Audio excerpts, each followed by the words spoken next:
ayat 73 surat Al-Maidah. Laqad kafara alladziina qalu inna Allaha salisu salasa wa ma min ilahin illa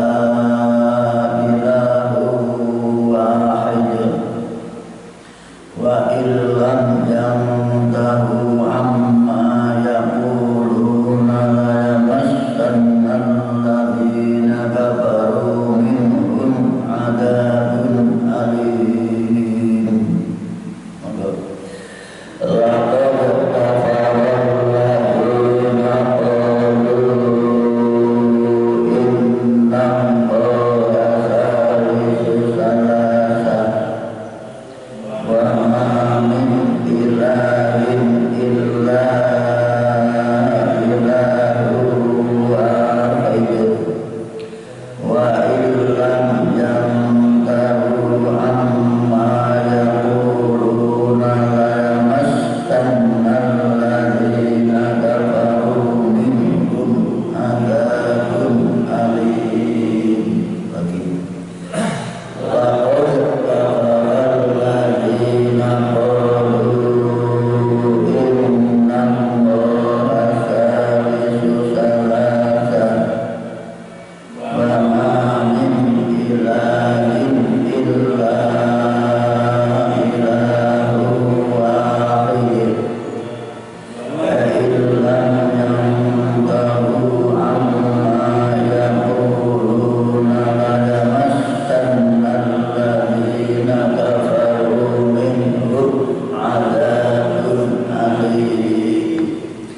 Laqad kafara, sungguh-sungguh jadi kafir, sungguh-sungguh kafir tulen.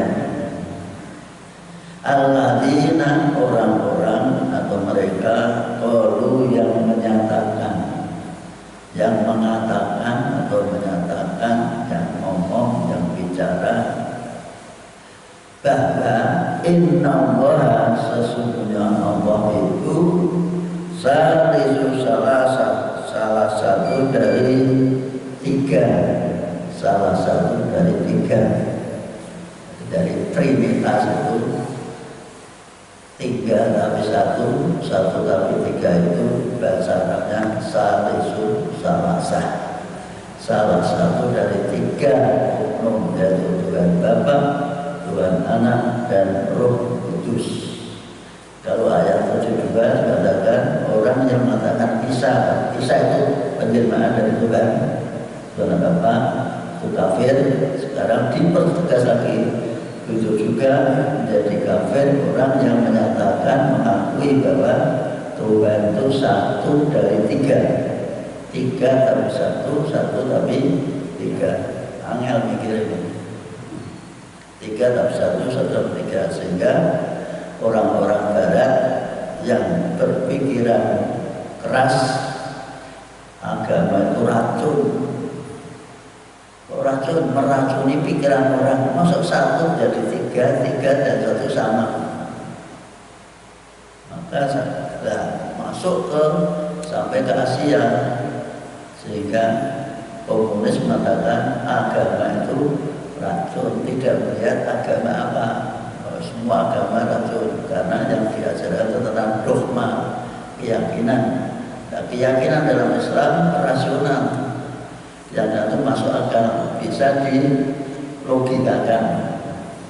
Kalau mereka tidak bisa, maka dinamakan wama min ilahin illa ilahu wahid. Wama, tidak ada min ilahin, satu pun Tuhan, tidak ada Tuhan yang boleh disebut Tuhan illa ilahu wahid, kecuali Tuhan yang satu. Dibahasakan Indonesia, Tuhan itu hanya satu, hanya, tidak ada nafi, diikuti ilah.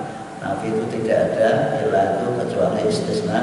Itu bahasa Indonesia sebenarnya hanya Tuhan itu hanya satu, bukan tiga, atau satu atau tiga.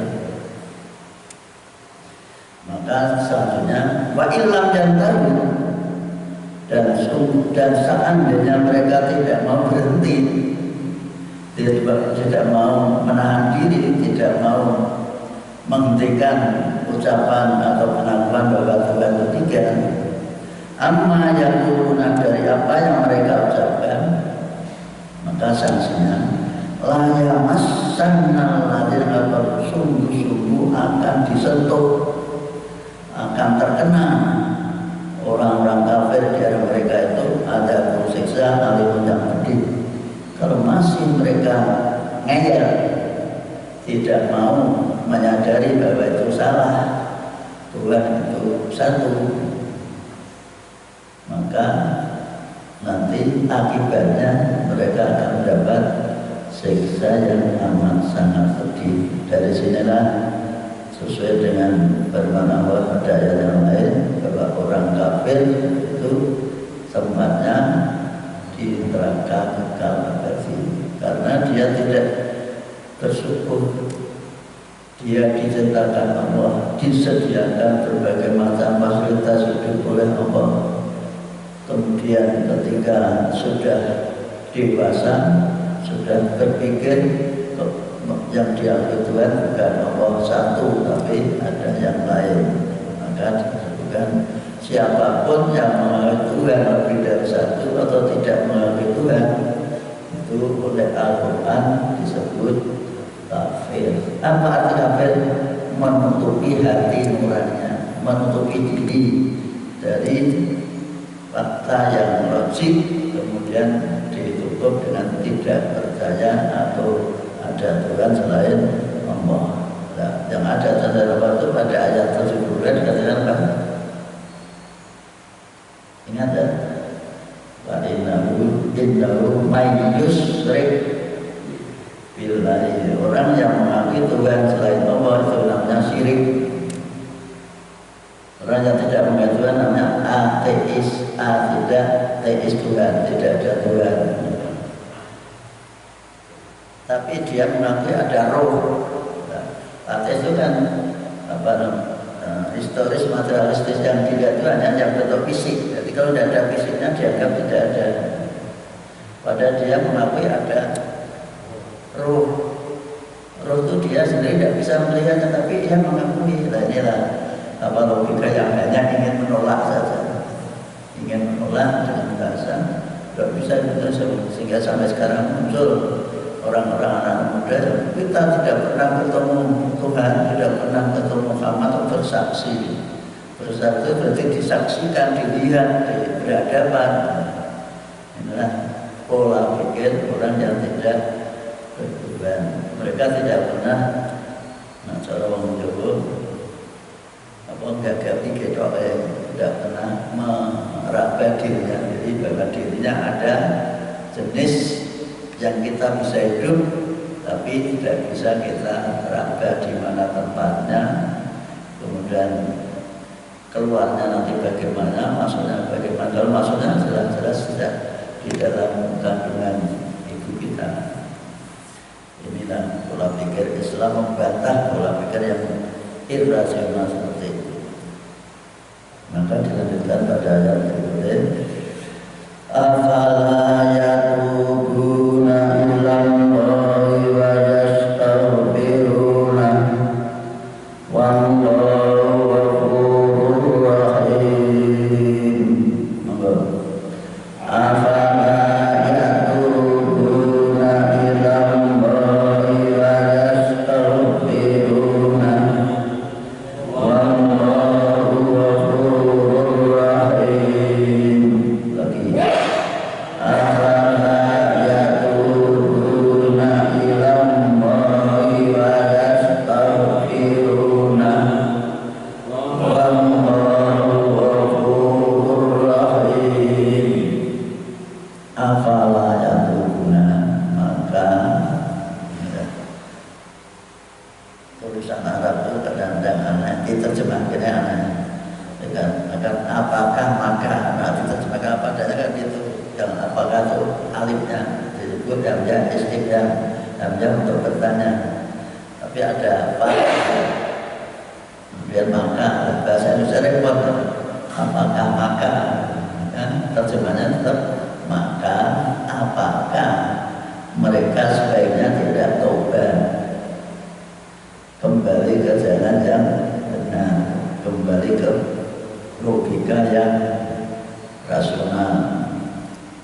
Ilahi kepada Allah, mengaku pada bahwa Allah itu satu, Tuhan hanya satu, yaitu Allah. Yang menguasai bumi langit itu hanya satu, yaitu Allah. Setelah mengakui karena pernah salah, maka wayastabiruna, dan mereka minta ditutupi kesalahannya, namanya istighfar. Ghafara itu menutupi. Jika suatu waktu kita kembali salah lagi, memulai lagi, kesalahan kita akan dimunculkan lagi. Maka kita selalu istighfar seperti sebetulnya kesalahan kita itu banyak sekali, tapi Allah menutupi kesalahan kita itu sehingga orang lain tidak tahu. Yang tahu hanya siapa? Diri kita sendiri dan Allah. Jadi kita dosa, kesalahan kita dulu pernah berbuat salah itu semuanya masih ada tatarannya, hanya ditutup oleh Allah. Siapa ngerti, mau sadar, terus ditutup dengan amal yang soleh yang baik. Maka Nabi sampai memberi instruksi, wa abi isai atal hasanatan tambuhan. Kalau kamu terlanjur berbuat salah, ikuti dengan perbuatan yang baik. Pasti, kata Nabi, yang baik ini bisa menghapus, menutupi pada yang jelek. Di dalam surat itu juga ada innal hasanat yudhibnas sayyi'at. Semua kebaikan itu bisa menghapus, menghilangkan, menutupi semua kejelekan. Maka menurut hakim, kita itu hanya casing. Wajah kita itu sebetulnya buahnya kalau tanpa casing mungkin banyak noda-noda yang banyak sekali yang salah. Bahkan menurut agama kan hati kita itu ada nuktoh. Setiap dosa kemudian menambah di hati kita menjadi satu, kita hitam, kita itu sampai banyak sekali. Maka perlu dibersihkan dengan cara mengucapkan la ilaha illallah dan astagfirullahaladzim. Kenapa kita dianjurkan, dimotivasi, ditarik-tarik lewat agar minta ampun?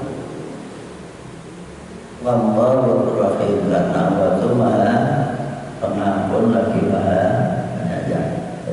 Seandainya Allah tidak sayang pada kita, ya setiap kita berdosa, setiap kita salah mesti langsung diberi sanksi, langsung dihukum, langsung mendapatkan siksa.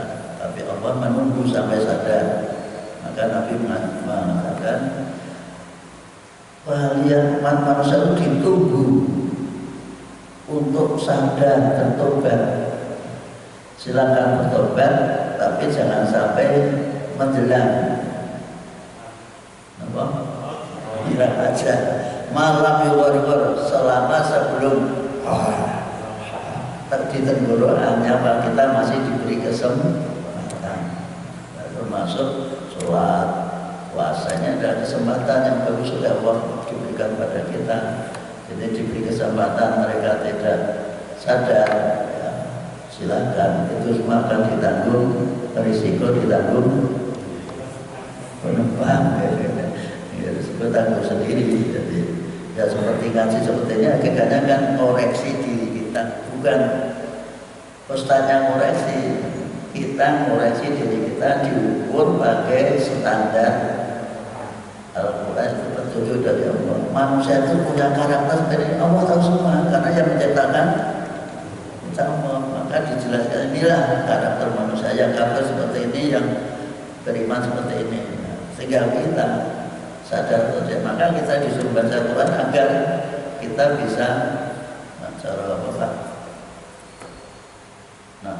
tua deteksi kondisi kita itu bagaimana. Itu semacam tensi atau apa dengan istilah lain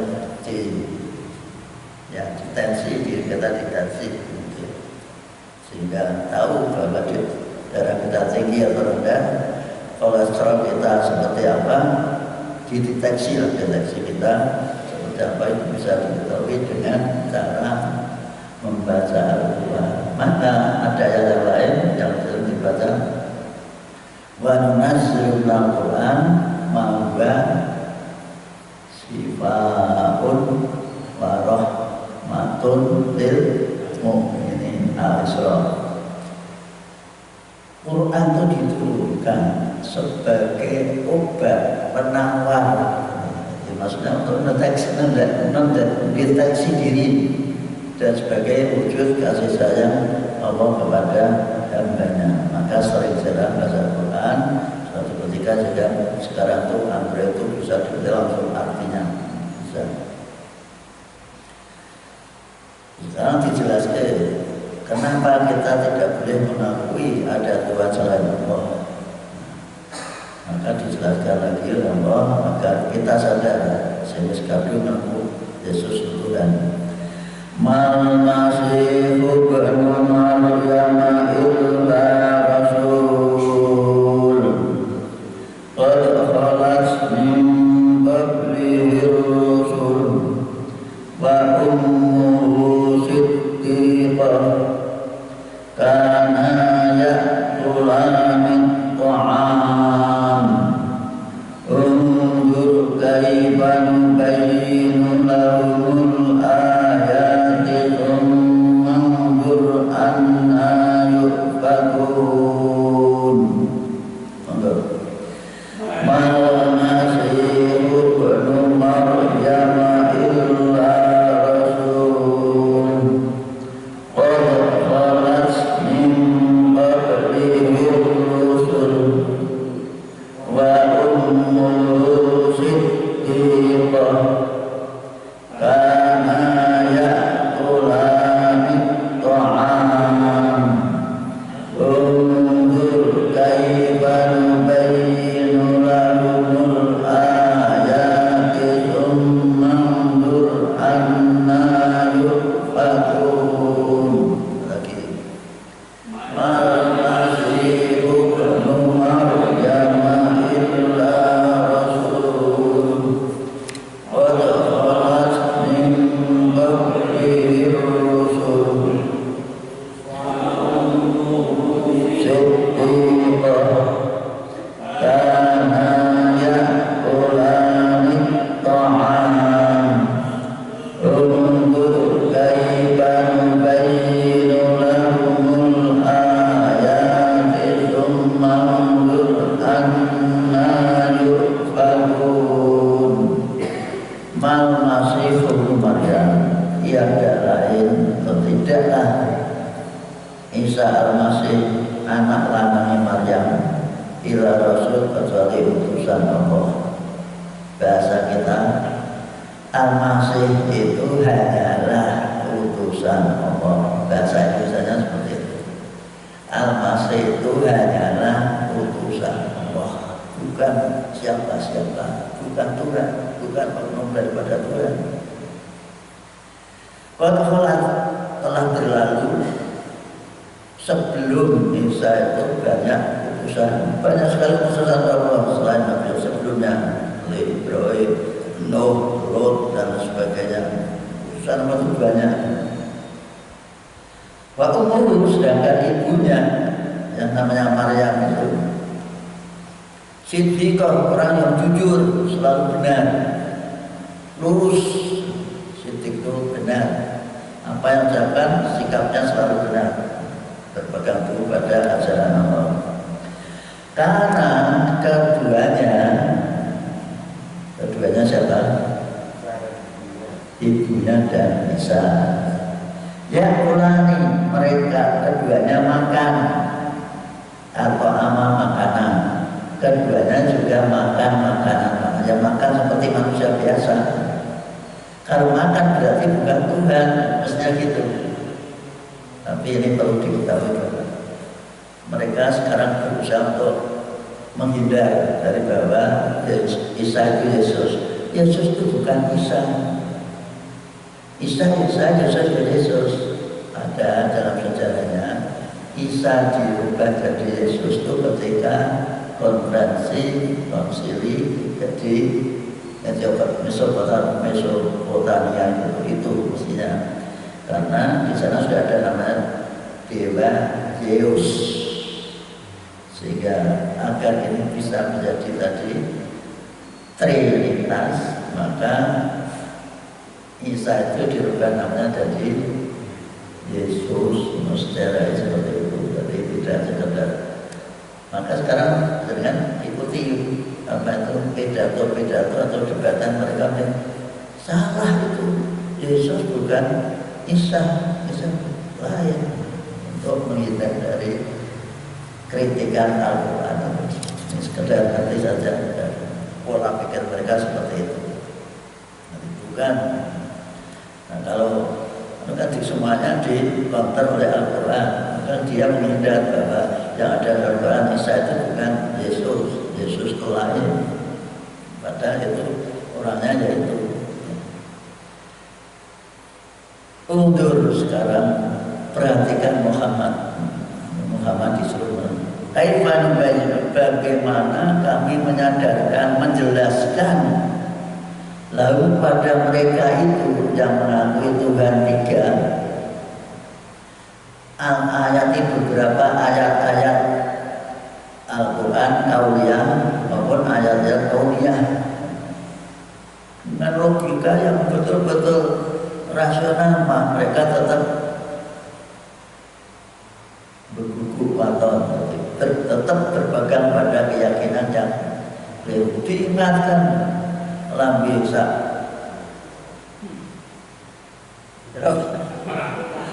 merang nanti satu bang atau satu bang garis seperang. Waduh benar ya gitu. Pak Arzam tidak tahu, pikir ini asalnya tipis, ibu ngomong dakwah ajak menyadarkan sampai aku menjadi satu mantu tempat tunggu di dapur. Abu dasar tipis, merang kan tipis, merang itu jerami. Tapi anak saya mati asal bisa tomang kari semerang, asalnya bandel ibu ngomong nanti aus menjadi tipis. Ini nanti balik kalau bisa tomang kari semerang adanya. Nah kalau bisa merang nanti saat tomang monggo dengan siapa yang ini apa bahasa Jawa itu seperti itu. Sunnah dulu kemudian bagaimana, perhatikan lagi anak ibadah, bagaimana mereka bisa berpaling. Anak ibadah, bagaimana mereka bisa dipalingkan. Kok angel banget ya, disadarkan pada mereka punya otak, punya hati, agar mereka berpikir. Maka Al-Quran semuanya rasional. Kalau tidak rasional berarti akal pikiran kita yang belum sampai. Maka ada logika yang dibuat oleh salah seorang imam namanya Abu Musa Asy'ari, Abu Hasan Asy'ari, disebut Asy'ariyah. Dibuatlah model-model logika sehingga Allah itu wujud, hitam, baqa, mukhalafah fatisi, qiyamul binafsi. Ini ada logika dari Yunani, Pak.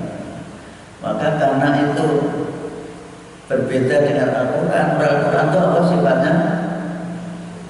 99. Nah di sini dirikan dari 20, sehingga menjadi sifat 20.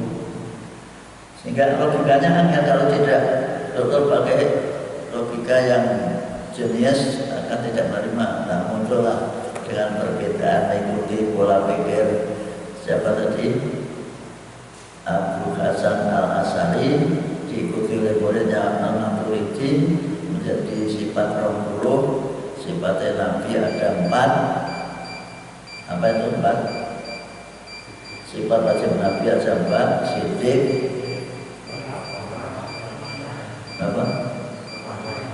Siddiq, amanah, tabligh, patonah. 4 ini. Maka Siddiq itu Nabi berarti jujur. Apa yang amanahkan oleh Allah agar disampaikan, tidak ada yang diumpet-umpet. Maka ayat kemarin itu balik apa yang kamu terima dari Allah sampaikan. Ya kalau Aisyah sampai bilang, kalau ada orang mengatakan bahwa apa ada yang belum disampaikan Nabi dari Allah kepada umatnya, orang itu dusta. Nabi tidak ada satupun bentuk wahyu Allah yang tidak disampaikan. Istilah sifat dibilang dipakai sendiri, semuanya disampaikan karena itu adalah amanah. Semua Nabi itu pasti cerdas, disebut fatonah. Semua Nabi mesti terbuka, transparan, disebut apa? Tabligh. Apa yang diterima disampaikan. Ini sifat Nabi. Nah, kita diharapkan untuk bisa mengikuti seperti ini, jujur. Bisa tidak jujur?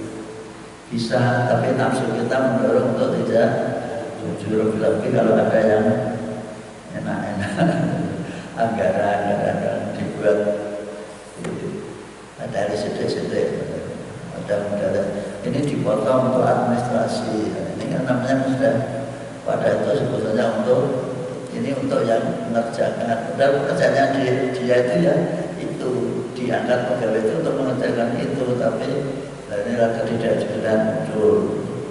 Kemudian amanah bisa dipercaya. Sering manusia itu mengatakan saya amanah, tapi ketika membuat diri memang disumpah agar dia berpegang teguh pada janjinya, ternyata juga sulit.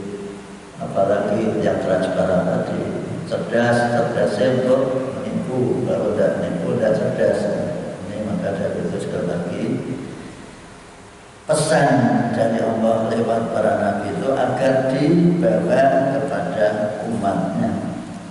Dan maka anak juga bagaimana dipalingkan, diberi tuntunan yang sudah demikian rasional, sudah demikian indah, bagus, kok tidak ada kaca terus tidak berkurang, masih seperti itu. Karena ada pihak ketiga. Siapa pihak ketiga? Setan, iblis. Biar sampai tidak bisa, apalagi anak-anak. Wong tuane bisa diteruskan itu, wong tuane bisa di apalagi ya, maka kita disuruh waspada, sadar dan ada dan bahwa di malas-malasan akan datang. Ini mesti sampai Nabi ada setan. Ketika datang dia setannya lari. Itu adanya selesai, kembali lagi di apa? Di pokok dan dasar datang enak tidurnya. Setelah tidur ada komat, setan lari lagi, kemudian kembali lagi selesai komat. Dan nanti sholat nanti saja, sholat sendirian bisa. Sholat di rumah lebih baik daripada sholat di masjid. Setan lagi malasan saya terus sholat di rumah lebih baik daripada sholat di masjid. Ya enggak? Sekarang kan gitu. Berani setannya lebih pintar, saya pintar, sudah pintar. Ya Pak Lewan ya. Ini dibumbukan saja. Memang kita harus memberi contoh atau sampelnya seperti itu. Sampel kok, sampel. Apa Pak? Aja contoh sampel. Sampel, bukan simpel, simpel sederhana, gampang. Qul ata'buduna min dunillahi ma la yamliku lakum darran wa la naf'an wallahu was-sami'ul 'alim.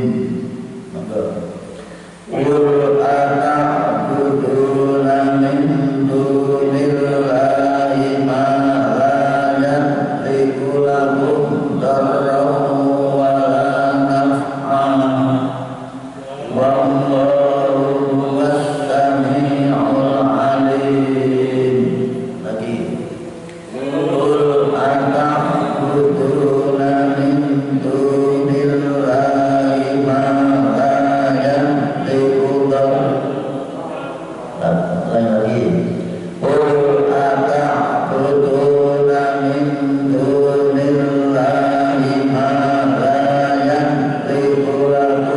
darra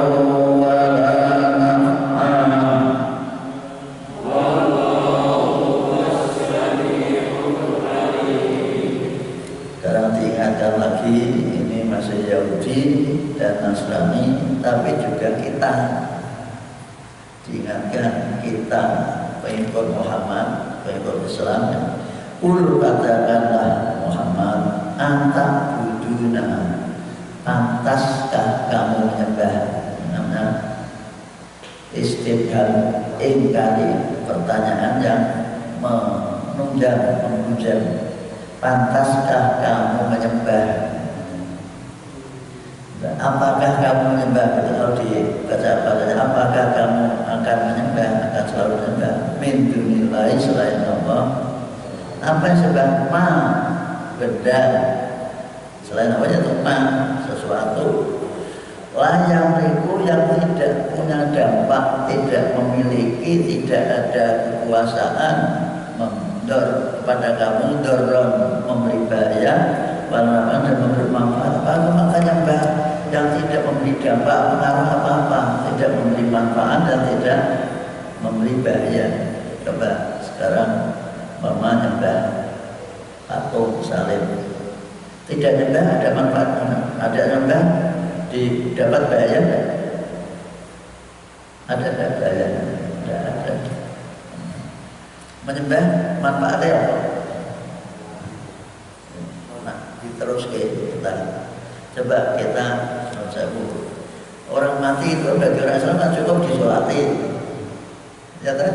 Disolatin kan cukup menurut ajaran Nabi. Tapi mama itu orang anaknya telung dino,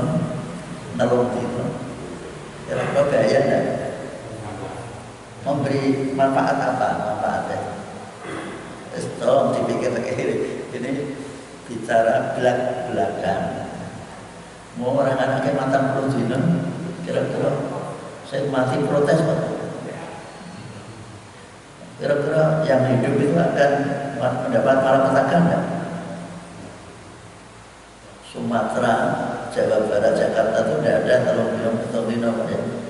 Tapi nyatanya orang biasa-biasa, orang Arab tidak ada. Tapi perlu diberi label agar tidak takut itu Wahabi, biar mereka membantu. Inilah kondisi. Siapa itu yang bisa mempengaruhi seperti itu? Siapa? Kira-kira siapa sih iso gawe pengaruh kepada hati umat manusia supaya berpegang teguh pada tradisi itu siapa? Padahal jelas Al-Quran sudah jelas, Nabi sudah jelas nih, jelaskan, tapi masih sulit untuk diluruskan. Yang diluruskan bukan Yahudi Nasrani saja, termasuk kita sendiri yang dulu-dulunya kalau orang Jawa, orang kiai-kiai nak pidato, kepala kita itu kalau dibuka, kita tulisan apa itu? Hindu. Kan masih sekarang masih melekat tradisi Hindu itu, ngaku atau tidak itu fakta. Narang ada bupatar ya. Bupatar ada betul. Contoh saja masyarakat kita disuruh meninggalkan melung dino, mintung dino, matang mulu, terus mendak pisan, mendak tidur, nyabu, bisa enggak? Bisa enggak? Padahal tidak ada dampaknya apa-apa, umpama tidak ada pengaruhnya. Bahkan sampai itu dimasukkan ke kotak masjid yang manfaatnya besar, disodakan pada yatim piatu kan besar. Tapi tetap ini termasuk orasi pada kita, maka bahasa saya kita, bukan saya merasa bersih. Ini perlu dimengerti, ini gunanya ngaji seperti itu. Sulitnya bukan main. Sampai tak jelas terakhir di masyarakat kami sekarang setiap ada kantor pasti saya diundang. Kalau tidak ada, kalau di sini saya tidak diundang. Tapi tak jelaskan bahwa ini tradisi. Yang penting saya jelaskan. Jadi ada bacaan-bacaan ini diisi oleh para pejuang dulu agar tradisi ini tidak berkelanjutan, diisi dengan judi, dengan minum-minuman keras, melat-melatan, maka diisi dengan tahlilan. Ini doa kita diterima, alhamdulillah. Kalau tidak terima kita tidak bisa protes. Ini juga ajaran agama, hanya dipoles saja. Ini istilah dalamnya itu adalah wesi, terus dilabur pakai emas. Namanya apa Pak? Namanya apa? Wesi jeruknya tapi dilabur emas. Namanya apa?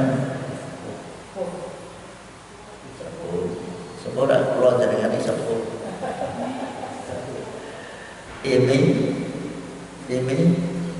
Imitasi. Kita emas tapi jeruknya wesi. Itu hakikatnya seperti itu.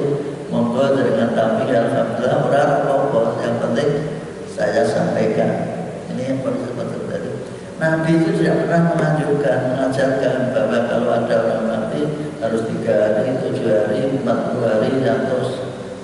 Tapi ternyata kita sulit untuk meninggalkan. Kalau ditelusuri, ini kan ada di Jawa Barat, di Sumatera ada Pak ya? Ada enggak? Tidak ada. Di Jawa Barat, di Jakarta tidak ada. Kalau ada di Jawa, kalau ada berarti asli Jawa. Kalau ada berarti orang itu asli Jawa. Di Aceh yang ada di Jawa, karena itu memang Jawa itu apa? Mendarah kalau mendaki seperti itu. Ini fakta.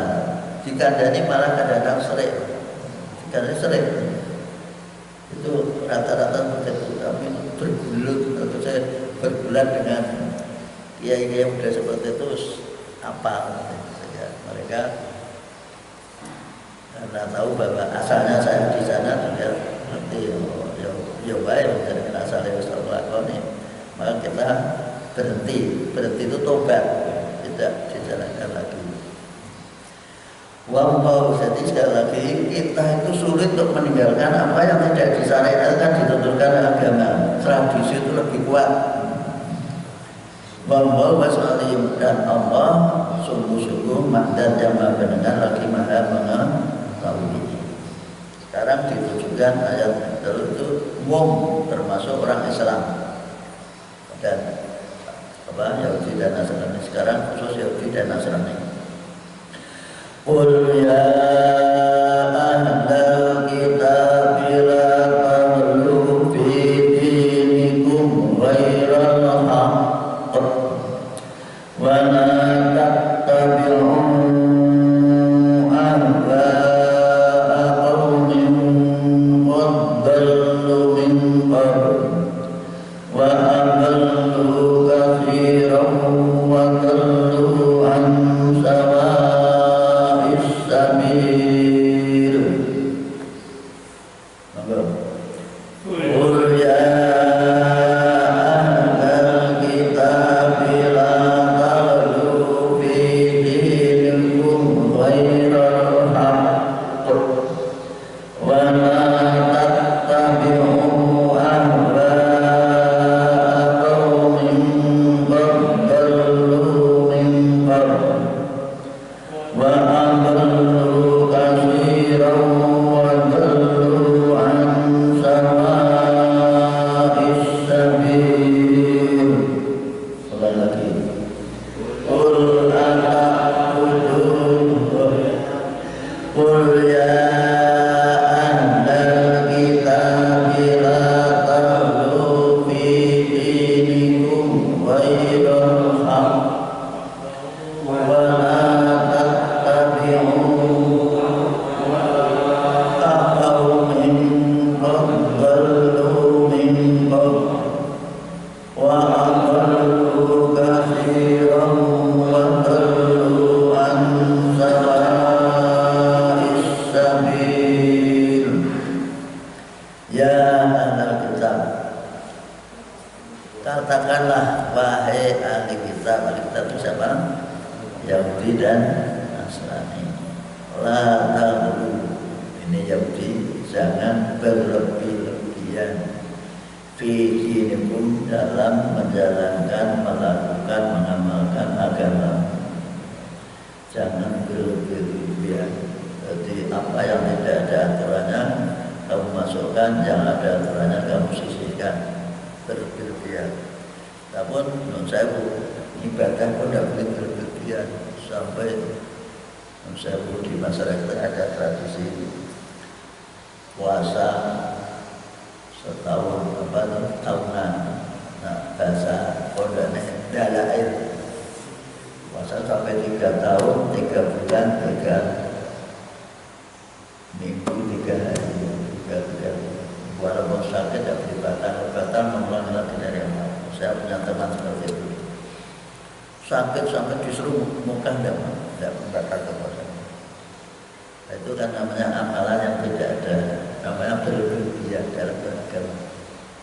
Atau lagi puasa sehari semalam, namanya apa? Memadamkan api, namanya apa? Pantik. Biar keinginannya tercapai. Pantik itu sebenarnya kan sama dengan nyepir. Nyepir itu kan hari nyepir kan tidak ada kegiatan masak, betul apa saja tidak ada, semuanya berhenti. Nah, ada orang Islam yang sedikit kemasukan menjadi konservatif. Sehari semalam tidak makan, tidak tidur, tidak boleh tidur. Itu pernah saya kerjakan. Mati jam juga itu seperti ibadah seperti kafir, Pak. Sehari semalam tidak makan, tidak boleh tidur, seperti itu. Itu hanya coba-coba saja mengikuti kata-kata orang tua. Nah, inilah itu tidak boleh dalam Islam, yang kita namanya menyiksa diri. Nah, kita tidak boleh bunuh diri, menyiksa diri. Ini yang perlu. Walau janganlah kau jatuhkan dirimu dalam kehancuran. Ini sering muncul hal-hal yang aneh-aneh. Maka Islam meluruskan. Nah, orang Yahudi juga itu jadi berlebihan dalam beragama. Yang sebetulnya halal diharamkan, yang haram dihalalkan. Wairal haqi dicampur dengan barang yang tidak benar. Beragama ditambah-tambah dengan yang tidak ada tuntunannya dalam ajaran agama atau Taurat. Maka ditantang kalau sampai kamu menghukumi perkara tidak pakai apa yang diturunkan oleh kitab Taurat, berarti kamu zalim. Bisa fasik. Yang kedua, wala tatabi'u, jangan kau ikuti ahwa qaumin, keinginan suatu kaum. Nuruti kafe kaum. Ini siapa? Nasrani ketemu dengan aliran-aliran Romawi, diadakan rapat konferensi Muktamar Konsili itu 325 Masehi. Dan keyakinannya ketemu dengan Yesus tadi, akhirnya menjadi Yesus. Dan keyakinan yang sana diajarkan satu bukan satu, terus di sekarang biar bisa diterima sama-sama butuh ini. Yang raja sana jangan sampai tabrakan dengan ajaran agama ini, maka mari saya siap menerima, menampung, akan kami jadikan agama resmi negara kami dengan syarat bisa menerima keyakinan yang ada, mengadopsi sehingga Tuhan menjadi 3.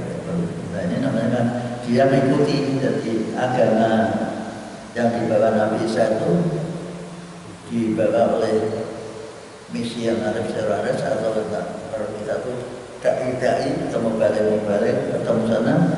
Biasanya kan kita biar mendapatkan fasilitas bisa yang kita terima saja. Padahal mereka dulu sungguh-sungguh telah sesat. Mereka telah sesat dengan keyakinan yang ada itu. Minggu sebelum datangnya misionaris yang membawa agama ajaran Nabi Isa. Bahkan dulu mereka sudah menyesatkan kasiran banyak orang, banyak generasi-generasi yang disesatkan oleh ajaran Trinitas itu. Akibatnya dulu dan mereka pun akhirnya tersesat sabil dari jalan yang lurus. Jalan agama yang lurus yang diajarkan Nabi Isa, karena ketemu mengadopsi dikorupsi atau dikulturasi dengan agama yang dipeluk oleh orang-orang Babilonia maupun orang Romawi, akhirnya digabungkan jadilah namanya Trinitas. Maka dari itu kondisi umat manusia dalam menyebarkan agama bertemu dengan keyakinan yang lain, maka jadilah seperti itu. Nah, Islam juga di Jawa maksudnya juga kalau tidak hati-hati yang alami seperti itu, sehingga yang diajarkan itu apa namanya, mencari perantara. Nah, terbaik di pantai ini mesti ngerugi watai, sebenarnya mencari perantara. Perantara itu bisa juga yang dekat maupun yang jauh karena itu ada orang-orang yang berkeyakinan seperti itu, yaitu dibawa oleh orang-orang sufi, maka muncullah tokoh sufinya ditampilkan, yaitu siapa tokoh sufinya? Siapa Pak? Syekh Abdul Qadir Jailani. Maka tarekonya disebut tarekot Qadiriyah. Nah, kalau mengikuti mereka dianggap dengan bahasanya kita itu kan tersesat. Supaya tidak sesat harus ada mata rantai. Kalau kita sudah mengikuti tarekot, berarti kita nanti akan seandainya akan jatuh ke dalam neraka, kan digeret oleh rantai. Kita ya benar. Kita ya, menurut kan ya, masuk akhirnya dia termasuk ke dalamnya. Tapi kalau masuk, kamu harus mengamalkan apa yang diajarkan oleh guru mursyid. Orang yang mewakili tarekat itu disebut guru mursyid, guru yang cerdas, yang pintar, yang bisa membimbing. Nah, maka disebut murabbi, pembimbing roh, pembimbing jiwa disebut murabbi atau guru mursyid. Ini di tarekat ada guru mursyid seperti itu. Nah, belum sampai guru mursyid, belum boleh kita punya murid mengajarkan ini. Harus makili dulu, setelah lama-lama dan diberi ijazah untuk berdiri sendiri mengembangkan ajaran. Apa yang diajarkan? Bahwa sehari semalam kalian harus membaca tahlil 5.000 kali, bisa dicicil. Kalau naksabandi berat 10.000, tapi sekali duduk. Ya, kalau malam, bangun malam, sholat tahajud, terus dilanjutkan zikirnya 10.000. Berapa berat kan? Tapi enak syariat, maka kami sering bertanda, saya sudah masuk tarekat apa? Tarekat Muhammadiyah. Tarekat yang diajarkan oleh Nabi Muhammad SAW. Cukup satu kali sholat tasbih subhanallah subhanallah, takbir tahmid 33 kali kan ringan, tidak begitu. Itu juga setelah sholat ada bacaan ayat kursi, ada wudu, ada lagi tadi tambah lagi kalau ingin kecil tapi nilainya tinggi, yaitu baca subhanallah wa bihamdi, ada al-falqi wa ridha nafsi wa zinata arsi wa mizata kalimati. Cukup sederhana, itu nilainya sama dengan bumi seisinya. Jadi pernah Nabi mengatakan istrinya yang jujur lama, kok lama-lama kenapa? Lalu baca tasbih 33 kali kenapa? Baca saja 3 kali subhanallah wa bihamdi, adada khalqi wa ridha nafsi wa zinata arsi wa mizan itu miliknya sama dengan semuanya. 3 kali sudah cukup. Apa tadi? Adada subhanallah wa bihamdi, adada khalqi wa ridha nafsi wa zinata arsi wa mizan kalimati. memuji Allah dengan menunjukkan Allah dan memujinya sebanyak makhluknya. Makhluk Allah berapa? Besok itu Barido Nabi dan sesuai dengan keridoannya dan Allah. Wajinatan dan seberat aras Allah. Wa midat kalmati dan midat itu tinta, sebanyak tinta yang untuk menulis kalimat Allah. Berapa tintanya? Air lautan seandainya jadi tinta, semua ranting-ranting menjadi pena untuk nulis kalimat Allah sampai habis air lautnya tidak akan habis kalimat Allah. Itu kan ada dalam surat Al-Kahfi kan ada. Nah inilah jadi pikir yang pendek seandainya dengan model sekarang kan model corona kan tidak boleh lama-lama di masjid saja. Subhanallah wa bihamdi adada khalqi wa ridha nafsi wa zinata arsi wa midada kalimati. Cukup betul. Apa Pak? Subhanallah wa bihamdi. Subhanallah wa bihamdi adada khalqi wa ridha nafsi wa zinata arsi wa midada kalimati. Subhanallah wa bihamdi adada khalqi wa ridha nafsi wa zinata arsi wa midada kalimati. Gampang ya. Jadi dengan rasa mikir-mikir, wah biasa berikan ini cukup sederhana dan mencukupkan segalanya. Murah kami istilahnya.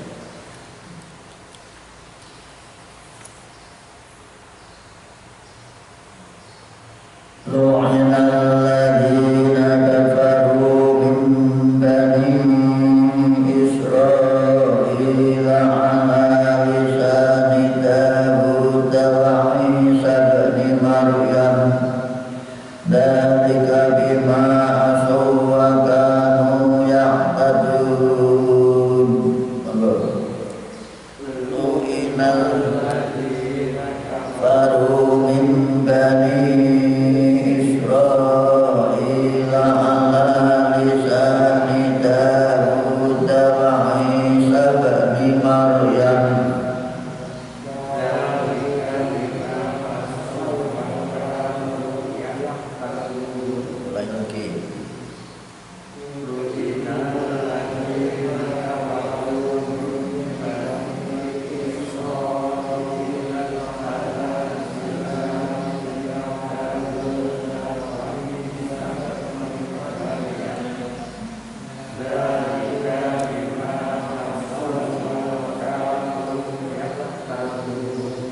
Lu'ina dikutuk, dilaknati, terlaknat. Alladzina kafaru, terkutuklah orang-orang yang kafir min Bani Israil, khususnya dari kalangan Bani Israil. Ala lisan lewat ucapan Nabi Dawud. Jadi mereka terkutuk karena mereka tidak mau mengikuti ajaran Nabi Dawud yang meneruskan ajaran Nabi Musa. Wa Isa dan ucapan Nabi Isa bin Maryam, sehingga mereka akhirnya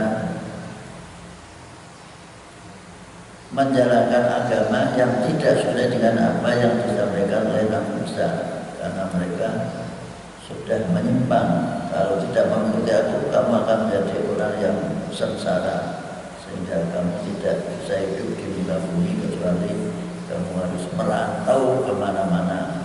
Ini siapa yang dalam itu? Orang-orang yang muji. Tahu kan waktu itu Bani Israel, maka sampai sekarang mereka disebut Israel, sehingga negaranya disebut negara Israel karena anak cucu Israel. Sampai seperti itu, dalika yang demikian itu bima asaw, karena mereka durhaka, menyalahi apa yang diperintahkan oleh Daud dan Nabi Isa. Bahkan dan mereka itu yang tadi berlebih-lebihan. Apa berlebih-lebihannya? Contohnya mereka tidak mau makan yang ada nyawanya. Itu ada kelompok yang seperti itu. Dengan mau dapat apa itu? Imam, kamu mau dan makan hewan yang ada nyawanya? Enggak. Kalau mau berarti menjadi binatang buas. Tapi maksudnya di sini sudah disembelih, jadi masa itu maksudnya seperti itulah. Kalau kita diplesetkan kan, saya juga tidak mau makan daging hewan yang ada nyawanya, itu plesetan. Tapi aslinya itu sudah hewan yang sudah ada nyawanya disembelih, tidak mau. Terus membuat itu agar bisa beragama secara total, membuat aturan diri tidak perlu kawin. Karena ada seperti itu. Namanya apa? Masuk. Itu namanya nyalai biologis. Manusia itu sebenarnya Allah punya kebutuhan terhadap pasangannya, malah diputus. Itu juga diputus seperti itu. Walaupun Nabi Isa tidak nikah, itu bukan berarti menganjurkan pengikutnya tidak nikah. Dan manusia itu sebenarnya untuk berkembang biak. Dan tapi ada mengatakan nikah juga. Tapi seandainya nikah pun menurut analisa ilmiah tetap tidak punya keturunan. Nabi Isa itu seandainya nikah tidak bisa berketurunan. Bisa dibuktikan kan? Dengan cari telur bulat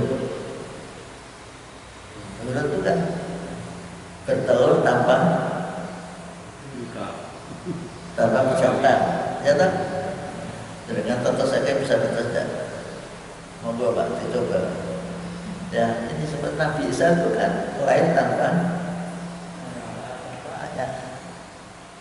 Maka seandainya nikah, Nabi Isa itu tidak bakal punya keturunan. Cukup cara mempraktekannya sederhana, dengan ambil telur ayam, ayam telur yang bertelur tanpa pejantan, dengan tersebut coba. Nanti itu juga saya pasti tidak bisa. Itu juga Nabi Isa seandainya nikah tapi tidak punya anak, maka tidak nikah itu karena usianya 33 tahun sudah dikejar. Nah itu yang ditiru itu hanya tidak nikahnya, bukan tidak dicari sebab-sebabnya. Yang kedua, bahwa manusia itu juga kan dalam kondisi punya kebutuhan biologis, dan disebutkan bahwa manusia itu kan untuk berkembang biak. Sehingga kalau sampai memutuskan diri untuk tidak berkembang biak, namanya nyalai kodrat, bertentangan dengan kehendak Allah bahwa kita diciptakan untuk babas samin bunga rijalan kasirawa seratan satu itu, dan kami kembang biakan dari Adam dan Hawa itu menjadi berketurunan laki-laki dan perempuan. Kita itu diciptakan untuk berkembang biak. Kalau manusia tidak berkembang biak, dunia ini yang mengelola siapa? Nah, orang yang mengelola dunia ini di Serayawan namanya khalifah. Sehingga setiap manusia namanya khalifah. Bukan khilafah. Khilafah itu ngatur negara dengan cara yang diatur oleh wakil-wakil dari nabi, para nabi. Tapi nabi khalifah itu setiap orang itu khalifah, diserai untuk mengatur dunia, memelihara dunia agar dunia itu berkelanjutan, diwariskan kepada anak cucu kita, maka kita diharapkan beranak cucu. Haram kita kalau memang normal Pak, kita membujang tidak nikah dengan alasan biar bisa konsentrasi mengembangkan agama seperti pastor yang ternyata sering terjadi penyimpangan-penyimpangan di kalangan pastor karena bagaimanapun nak niat tidak kawin harus dikebiri. Selama masih ada alatnya itu mendorong kan? Dan sering orang mengatakan laki-laki itu kemana-mana membawa alat untuk memperkosa, kemana-mana alat untuk memperkosa dibawa terus ya Imam ya, betul kan? Kamu membawa alat untuk memperkosa kan? Ya, tapi tidak dipakai dan dijalankan secara normal saja yang baik, tidak digunakan untuk memperkosa. Terus sekali lagi manusia tidak dibenarkan membujang, tidak nikah selama sudah betul. Maka Nabi berikan solusi. Manis tato ya maksaro sabah, baik generasi muda. Manis tato siapapun yang sudah mampu biaya hidup minggumun ba'atan ya tahu jawab, maka adalah nikah. Jangan ditunda-tunda. Nikah muda itu lebih baik daripada nikah tua. Ada yang orang tua nikah usia sudah 70 atau 60 tahun, nikah dengan gadis usia 20 tahun. Anaknya baru jalan-jalan, tanda tinggal pergi tidak mau pulang. Apa itu namanya? Tinggal mati. Masa kita ada di anaknya? Padahal sudah jadi janda, cantik seperti apapun harganya turun dibandingkan yang masih gadis. Nah, disinilah maka bapak-bapak senajan dengan usia mampu seperti Pak Leman, Pak Rizal tidak perlu mikir nikah lagi seperti Pak Wati, Pak Effendi itu. Kalau ingin nikah harus seusia. Sebab kalau masih muda itu kebutuhan masih menggebu-gebu, sedangkan kita tidak bisa memenuhi. Jadi masalah kalau tidak selingkuh dan ujungnya dipakai. Sekarang mata ini warisan pensiunan hilang karena dia ini yang ada di mengerti kita seperti Islam itu sangat-sangat. Makanya tadi dan mereka berlebih-lebihan dalam menyikapi agama yang dibawa, berlebih-lebihan sampai membuat asrama pastor, asrama biarawati. Wanita saja juga tidak boleh kawin biarawati itu, dan luar biasa. Ini pada Nabi Isa tidak pernah mengajukan seperti itu. Maka dikatakan itu yang tadi berlebih-lebihan. Dan dengan kita membaca Al-Quran, mengerti, seperti kita bisa menyikapi ternyata semuanya dijelaskan oleh Allah. Dengan mengerti itu kita bersikap ya, kalau mau diingatkan, kalau tidak mau ya sudah. Yang penting kita harus menyampaikan, tidak boleh kita diam saja tanpa bergerak. Kalau tidak bergerak berarti kita tidak mengikuti sunnah Allah. Manusia harus bergerak. Maka sampai waktu kita melakukan kegiatan gerakan sosial, gerakan sosial itu kita kalau lewat yayasan undi amal di TV itu rata-rata yang mengelola berarti jaringan menyumbang untuk nama. Dan mereka setiap membantu pasti punya misi untuk mengajak seperti kalau ada bencana alam mereka datang memberikan hiburan, itu mesti diisi dengan tujuan agama mereka. Terus sekali lagi kita harus punya yayasan sendiri yang Islami yang bisa membawa amal kita untuk bisa kita petik di akhirat kelak. Semoga ada manfaatnya. Kita akhiri bersama dengan bacaan hamdalah. Alhamdulillah.